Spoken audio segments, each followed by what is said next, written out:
Hello everyone, welcome to all of you in exam guru. दोस्तों, इस video में मैं आपको एयरफोर्स वाई ग्रुप एग्जाम 2023 के लिए करंट अफेयर्स के इंपॉर्टेंट क्वेश्चंस का सॉल्यूशन करवाने वाला हूं। और दोस्तों, क्वेश्चन के साथ साथ जितने भी एक्स्ट्रा फैक्ट बनेंगे वो भी मैं आपको वीडियो में ही क्लियर करते चलूंगा। दोस्तों, ये सारे क्वेश्चंस मैंने एयरफोर्स के प्रीवियस ईयर के ट्रेंड को ध्यान में रखते हुए बनाया है और इसमें वैसे ही क्वेश्चंस इंक्लूड किए हैं जो आपके एग्जाम के लिए बहुत ज़्यादा इंपॉर्टेंट है और आने वाले पेपर में आपको यही सारे क्वेश्चंस डायरेक्ट पूछे हुए देखने को मिलेगा। अगर आप इन सारे क्वेश्चंस का पीडीएफ डाउनलोड करना चाहते हैं तो पीडीएफ मैंने अपने वेबसाइट examgurujob.in पर अपलोड कर दिया है और वेबसाइट का लिंक इसी वीडियो के डिस्क्रिप्शन बॉक्स में मिल जाएगा। तो वहां पर क्लिक करके आप सभी लोग इसके पीडीएफ फाइल को भी डाउनलोड कर लेना, जो कि एग्जाम से पहले रिविजन करने के लिए हेल्पफुल होगा। और वीडियो स्टार्ट करने से पहले अगर आपने एग्जाम गुरु चैनल को सब्सक्राइब नहीं किया है तो इसे जरूर सब्सक्राइब कर लें और इसके बेल नोटिफिकेशन को भी ऑन कर लें, ताकि आगे आने वाली हर एक वीडियो की नोटिफिकेशन आप तक सबसे पहले पहुंचती रहे। चलिए दोस्तों, अब आज का वीडियो स्टार्ट करते हैं। तो पहला क्वेश्चन आप सभी के सामने स्क्रीन पे है। क्वेश्चन में कह रहा है कि नेफ्यू रियो ने हाल ही में डैश के मुख्यमंत्री के रूप में 5वीं बार शपथ ली है। बताना है आपको कि नेफ्यू रियो किस राज्य के मुख्यमंत्री के रूप में शपथ लिए हैं और यह उनका लगातार 5वां बार कार्यकाल है जो कि मुख्यमंत्री के रूप में शपथ ले रहे हैं। तो इस क्वेश्चन का राइट आंसर है दोस्तों ऑप्शन नंबर सी। ये जो नेफ्यू रियो है ना, वो पिछले 5 बार से लगातार नागालैंड के मुख्यमंत्री बनते आ रहे हैं। अब दोस्तों, यहां पर बात हो रही है नागालैंड स्टेट की, तो आपको मैं सबसे पहले तो बता दूं कि एग्जाम में चीफ मिनिस्टर, गवर्नर, करेंसी और कैपिटल, इन 4 टॉपिक से रिलेटेड लगभग 5 से 6 क्वेश्चन अलग अलग शिफ्टों में पूछे जाएंगे। तो यहाँ पर जो भी स्टेट के नाम आएंगे या फिर कंट्री के नाम आएंगे तो उसका कैपिटल, करेंसी और सीएम एंड गवर्नर के नाम भी आपको साथ में ही बताते चलूंगा। तो नागालैंड के अगर वर्तमान में गवर्नर की मैं बात करूं तो यहाँ के गवर्नर है दोस्तों श्री लाल गणेशन। इनका नाम आप सभी लोग याद रखना। फिर इसके बाद अगला क्वेश्चन है 2 नंबर। हाल ही में निम्न में से किस राज्य में 5 दिवसीय यासांग उत्सव आयोजित किया जा रहा है? दोस्तों, हाल ही में ऐसा ट्रेंड देखा गया है कि एयरफोर्स में फेस्टिवल से रिलेटेड क्वेश्चन जरूर पूछे जाते हैं। तो यह जो यासांग उत्सव है वो किस राज्य में मनाया गया है? यह मनाया गया है दोस्तों मणिपुर में। दैट मीन्स कि ऑप्शन नंबर सी इस क्वेश्चन का करेक्ट आंसर है। अब बात हो रही है मणिपुर की, तो मणिपुर के जो चीफ मिनिस्टर हैं इनका नाम है एन बीरेन सिंह। और यहाँ के गवर्नर की अगर मैं बात करूँ तो यहाँ की गवर्नर है दोस्तों अनुसुईया यूके। इन दोनों का नाम आप लोग याद रखना। फिर इसके बाद अगला क्वेश्चन है 3 नंबर। हाल ही में किस राज्य सरकार ने इलेक्ट्रिक वाहनों की खरीद पर रोड टैक्स और पंजीकरण माफ करने की घोषणा की है? दोस्तों, जितने भी व्यक्ति इलेक्ट्रिक वाहन खरीदेंगे तो उन्हें रोड टैक्स और जो पंजीकरण का फीस है इसे बिल्कुल 0 कर दिया गया है। और यह कैंपेन लाया गया है उत्तर प्रदेश की गवर्नमेंट के द्वारा। दैट मीन्स कि ऑप्शन नंबर सी इस क्वेश्चन का करेक्ट आंसर है। अब दोस्तों, उत्तर प्रदेश के चीफ मिनिस्टर का नाम तो आप सभी लोग जानते हो, योगी आदित्यनाथ। लेकिन बात करें यहाँ के गवर्नर की तो यहाँ की गवर्नर का नाम है दोस्तों आनंदीबेन पटेल। इनका नाम आप लोग याद रखना, ये भी बहुत लंबे समय से यूपी की गवर्नर हैं। फिर इसके बाद अगला क्वेश्चन 4 नंबर। निम्न में से किस राज्य ने 54 साल का इंतजार खत्म करते हुए संतोष ट्रॉफी राष्ट्रीय फुटबॉल चैंपियनशिप जीत ली है? दोस्तों, यह जो ट्रॉफी है वो जीता गया है कर्नाटक के द्वारा, यानी कि सी ऑप्शन इस क्वेश्चन का करेक्ट आंसर है। अब दोस्तों, कर्नाटक में हाल ही में चुनाव संपन्न हुए हैं, तो यहाँ के चीफ मिनिस्टर और गवर्नर का नाम आप लोग को जरूर याद होना चाहिए। कर्नाटक के जो चीफ मिनिस्टर बने हैं दोस्तों वो हैं सिद्धारमैया, ठीक है ना। इनका नाम आप लोग को शायद याद भी होगा क्योंकि न्यूज में काफी रहे हैं हाल फिलहाल में। और बात करें दोस्तों यहाँ के गवर्नर की तो वर्तमान में कर्नाटक के गवर्नर हैं थावर चंद्र गहलोत। फिर इसके बाद अगला क्वेश्चन नंबर 5 है। शेख मोहम्मद बिन अब्दुल रहमान अल थाली हाल ही में निम्न में से किस देश के नए प्रधानमंत्री बने हैं? दोस्तों, इन्हें प्रधानमंत्री बनाया गया है हाल ही में कतर का, यानी कि ऑप्शन नंबर ए इस क्वेश्चन का करेक्ट आंसर है। और दोस्तों, कतर की अगर यहाँ पर बात हो रही है तो इसका कैपिटल आपको मालूम होना चाहिए। कैपिटल क्या है? तो इसका कैपिटल है दोस्तों दोहा। और ये जो दोहा है ना, कतर का सबसे लार्जेस्ट सिटी भी कहा जाता है। इसके बाद अगला क्वेश्चन 6 नंबर। हाल ही में जारी चुनावी लोकतंत्र सूचकांक में निम्न में से कौन सा देश शीर्ष पर रहा है? दोस्तों, यहाँ पर बात की जा रही है चुनावी लोकतंत्र सूचकांक की, जिसे इंग्लिश में कहा जाता है इलेक्टोरल डेमोक्रेसी इंडेक्स। तो दोस्तों, इसमें पहले नंबर पर है डेनमार्क, यानी कि बी ऑप्शन इस क्वेश्चन का करेक्ट आंसर है। और अगर बात करें इंडिया की इस इंडेक्स में, तो इंडिया का रैंकिंग है दोस्तों 108। अब यहाँ पर आप लोग कंफ्यूज मत होना, क्योंकि जैसे ही आपको पता चला ना लोकतंत्र सूचकांक, तो दो तरह के इंडेक्स निकलते हैं। एक होता है चुनावी लोकतंत्र सूचकांक और एक इंडेक्स आता है जिसका केवल नाम होता है लोकतंत्र सूचकांक, जो कि हाल ही में अभी रिलीज किया गया है मई 2023 में। तो दोस्तों अगर केवल बात की जाए लोकतांत्रिक सूचकांक की, यानी कि सबसे ज्यादा डेमोक्रेटिक देश कौन सा है इसका इंडेक्स का, तब इसमें पहले नंबर पर आएगा दोस्तों नॉर्वे। और इंडिया की अगर मैं पोजीशन करूं इस इंडेक्स में, तो इंडिया का जो पोजीशन है वो 46 नंबर पे आता है। फिर इसके बाद अगला question, next question number 7। Bharat के उत्तर पूर्वी राज्य डैश के सीएम के रूप में नेशनल पीपुल्स पार्टी के प्रमुख कोनराड संगमा ने लगातार दूसरी बार शपथ लिया है। तो इस क्वेश्चन का राइट आंसर है दोस्तों ऑप्शन नंबर बी। ये जो नेशनल पीपुल्स पार्टी के प्रमुख हैं कोनराड संगमा, वे मेघालय के नए चीफ मिनिस्टर के रूप में शपथ लिए हैं। दोस्तों यहाँ पर बात की जा रही है मेघालय की, तो यहाँ का गवर्नर आपको मालूम होना चाहिए। मेघालय के वर्तमान में गवर्नर का नाम है दोस्तों फागू चौहान। फिर इसके बाद अगला क्वेश्चन 8 नंबर। हाल ही में 25 वर्षों में पहली बार महिलाओं को सेना में आने की अनुमति निम्न में से किस देश में दे दी गई है? दोस्तों पिछले 25 सालों में पहली बार महिलाओं को सेना में आने की अनुमति दी गई है कोलंबिया में, यानी कि ऑप्शन नंबर डी इस क्वेश्चन का करेक्ट आंसर है।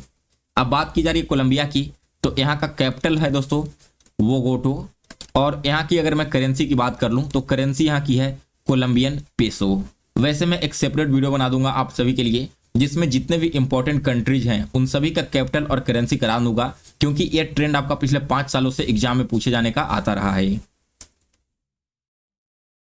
इसके बाद अगला क्वेश्चन है 9 नंबर। हॉकी के अंदर भारत ने ओडिशा में चल रहे FIH प्रो लीग में विश्व चैंपियनशिप डैश को 3-2 से हराया है।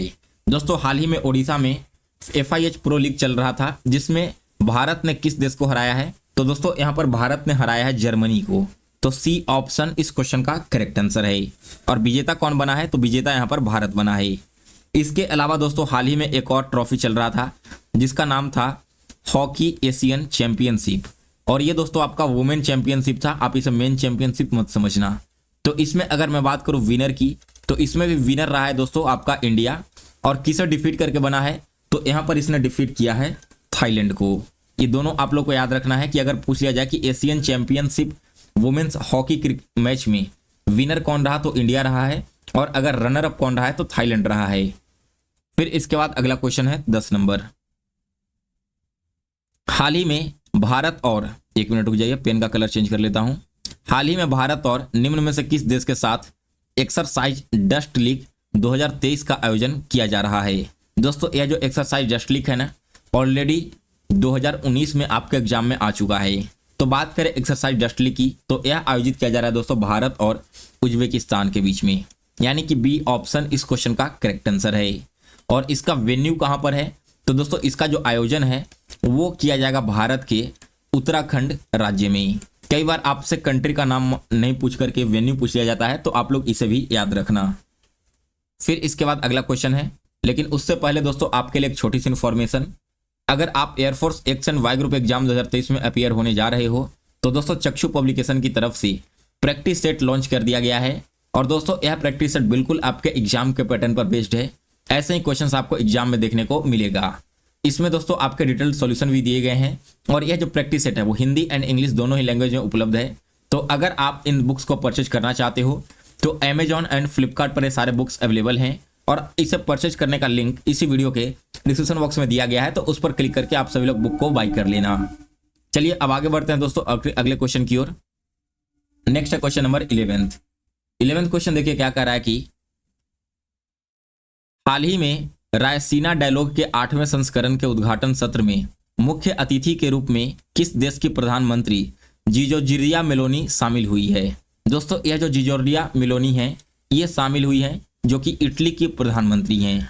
तो बी ऑप्शन इस क्वेश्चन का करेक्ट आंसर है।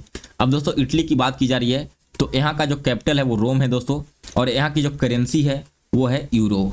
बात करें इटली के वर्तमान प्रेसिडेंट की, तो इटली के जो वर्तमान प्रेसिडेंट हैं इनका नाम है सर्गियो मैटेरेला, ठीक है ना। वैसे तो इनके प्रेसिडेंट का नाम पूछा नहीं जाएगा, फिर भी आप लोग जनरल नॉलेज के लिए पढ़ लेना एक बार। फिर इसके बाद आगे बढ़ते हैं अगले क्वेश्चन की ओर। तो नेक्स्ट क्वेश्चन नंबर 12, हाल ही में केंद्रीय खेल मंत्री अनुराग सिंह ठाकुर किस राज्य से अखिल भारतीय युवा उत्सव इंडिया 2047 का उद्घाटन किया? दोस्तों ये जो हमारे केंद्रीय खेल मंत्री हैं अनुराग सिंह ठाकुर, इन्होंने अभी हाल ही में पंजाब राज्य से अखिल भारतीय युवा उत्सव इंडिया एट 2047 का उद्घाटन किया है। फिर इसके बाद अगला क्वेश्चन है 13 नंबर, हाल ही में वाइस एडमिरल दिनेश के त्रिपाठी ने डैश नौसेना कमान के flag officer commanding in chief का पदभार संभाला है। दोस्तों ये जो दिनेश के त्रिपाठी हैं, इन्होंने पदभार संभाला है पश्चिमी नौसेना कमांड का। तो बी ऑप्शन जो है इस क्वेश्चन का बिल्कुल सही जवाब है। अब दोस्तों यहाँ पर बात की जा रही है वेस्टर्न कमांड की, तो इससे पहले आप लोग जान लो कि इंडियन नेवी के टोटल कमांड कितने हैं। दोस्तों इंडियन नेवी ने अपने कमांड 3 पार्ट में डिवाइड किया है। एक है दोस्तों वेस्टर्न, एक है ईस्टर्न और एक है आपका साउथ मोस्ट। तो बात करें वेस्टर्न कमांड की, यहाँ पर आपको मैंने बता दिया कि इसके एडमिरल कौन है। और अगर मैं इसके हेडक्वार्टर की बात करूं तो वेस्टर्न कमांड का जो हेडक्वार्टर है वो मुंबई में स्थित है। जो ईस्टर्न कमांड है दोस्तों, इसका हेडक्वार्टर विशाखापत्तनम में स्थित है। और जो हमारा साउथर्न कमांड है, इसका आपका जो हेडक्वार्टर है वो कोची में स्थित है। तो यहाँ पर आपको तीनों कमांड के वेन्यू याद रखने होंगे। और यहाँ पर बात किया जा रहा था केवल पश्चिमी कमांड की, तो आप लोग यह भी याद रखना कि जो पश्चिमी कमांड है इसकी उद्घाटन हुई थी 1968 में, या फिर 1968 में इसे स्थापित किया गया था। इसके बाद अगला क्वेश्चन है 14 नंबर, इसका सही जवाब आपको कमेंट बॉक्स में देना होगा। क्वेश्चन क्या है कि हाल ही में G20 विदेश मंत्रियों की बैठक किस शहर में आयोजित की गई? आपके एग्जाम के लिए बहुत ही ज्यादा इंपॉर्टेंट क्वेश्चन है और पूछे जाने की 99.99% संभावना है यहाँ पर। तो आप सभी लोग कमेंट करना कि जो G20 हो रहा है ना, इसका आयोजन कहाँ पर किया गया? कानपुर, शिलोंग, नई दिल्ली या फिर चेन्नई में। और दोस्तों अभी हाल ही में G20 में एक और नया देश शामिल हुआ है और अब इसका जो नाम है वो G21 हो गया है। ये नया देश कौन सा है? तो दोस्तों नया जो देश शामिल हुआ है ना, ये है आपका अफ्रीका यूनियन। तो इस देश का नाम आप लोग याद रखना, आपके एग्जाम के लिए भी बहुत ज्यादा इंपॉर्टेंट है। फिर इसके बाद अगला क्वेश्चन है 15 नंबर, हाल ही में lieutenant general MB Suchindra Kumar ने थल सेना के डैश ऑफ आर्मी स्टाफ का पद ग्रहण किया है। तो दोस्तों हाल ही में MB सुचिंद्र कुमार ने थल सेना के vice chief of army staff का पद ग्रहण किया है। तो ए ऑप्शन इस क्वेश्चन का करेक्ट आंसर है। इसके अलावा दोस्तों आपको इंडियन एयरफोर्स, इंडियन आर्मी और इंडियन नेवी के बारे में 3 इंपॉर्टेंट फैक्ट याद होने चाहिए। ये तीनों के तीनों फैक्ट आपके एग्जाम में 100% पूछे जाएंगे और इससे पहले लगातार 5 सालों से पूछे जा रहे हैं। तो फैक्ट क्या क्या है? पहला फैक्ट है कि तीनों का दिवस क्या है। तो दोस्तों एयरफोर्स हम लोग मनाते हैं 8 अक्टूबर को, आर्मी डे मनाते हैं 15 जनवरी को और नेवी डे मनाते हैं 4 दिसंबर को। ये जो डे है ना, पिछले 5 सालों से हर बार हर शिफ्ट में पूछा जाता है और इस बार भी आने की 100% संभावनाएं हैं। फिर इसके बाद इंडियन एयरफोर्स के वर्तमान में चीफ कौन है? तो इनके चीफ का नाम है दोस्तों VR चौधरी। यह नाम भी आपसे एग्जाम में डेफिनेटली पूछा जाएगा, तो इसे भी आप लोग याद करते चलना। इंडियन नेवी के चीफ कौन है? तो इंडियन नेवी के चीफ है दोस्तों एडमिरल R हरि कुमार।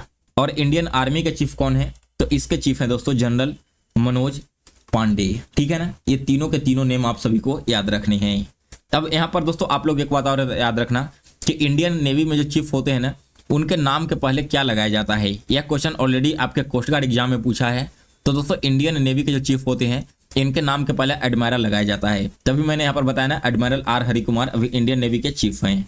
साथ ही में दोस्तों एक और क्वेश्चन आपसे पूछा जा सकता है कि वर्तमान में CDS कौन है? तो दोस्तों CDS जो हमारे हैं वे हैं जनरल मनोज पांडे। इनका नाम भी आप लोग याद रखना, यह क्वेश्चन भी एग्जाम के लिए बहुत ज्यादा इंपॉर्टेंट है। सो गाइज ये था आपका इंपॉर्टेंट 15 क्वेश्चंस आने वाले एग्जाम के लिए। अगर आपको यह वीडियो पसंद आया हो तो इसे लाइक करें, ज़्यादा से ज़्यादा लोगों तक इस वीडियो को शेयर करें। इसका PDF आप हमारे वेबसाइट examguru.job.in से डाउनलोड कर लेना। और साथ ही में दोस्तों आप लोग चैनल को जरूर सब्सक्राइब कर लें, इसके बेल नोटिफिकेशन को भी ऑन कर लें। मैं जितने भी वीडियो अपलोड करता हूँ उसका नोटिफिकेशन आप तक जाती रहे।